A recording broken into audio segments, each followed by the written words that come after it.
Okay, your first step here is to trace the rectangular piece.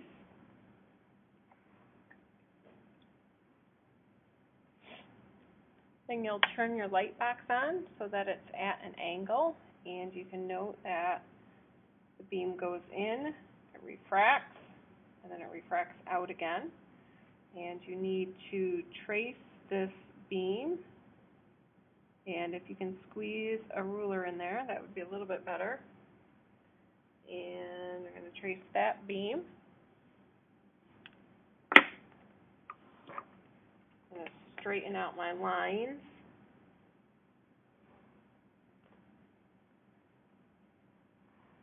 And you'll note that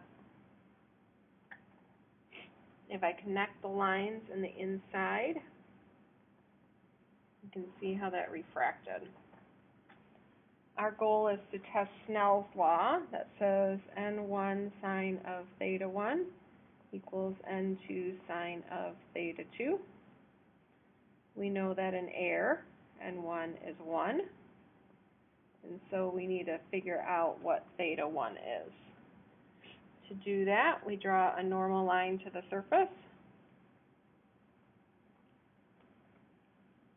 The angle between the normal and the incident beam is theta 1. Measure that with a protractor. Here to here is theta 2. Measure that with a protractor.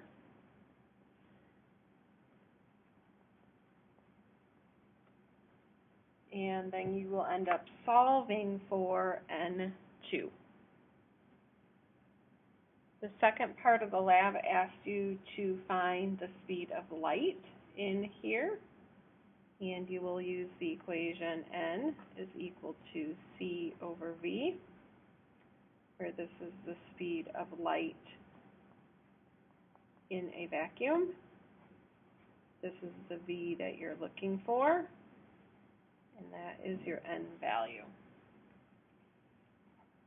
For the second part of the lab, you will be using your lenses.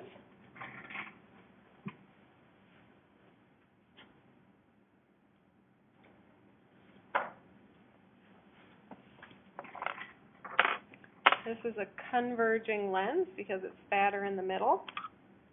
Our goal is to find the focal length of our lens, and so you will put your multiple beam light in here. You'll trace all of your lines, trace the lens, trace those lines, so it looks like a pretty picture, and your focal length will be from the focal point to the center of that lens. The diverging lens looks like this, and in order to get that focal length, you will trace these lines, trace back the refracted lines, and where those refracted lines intersect back here is your focal point, and measure the distance from here to the center of the lens, and then you are done.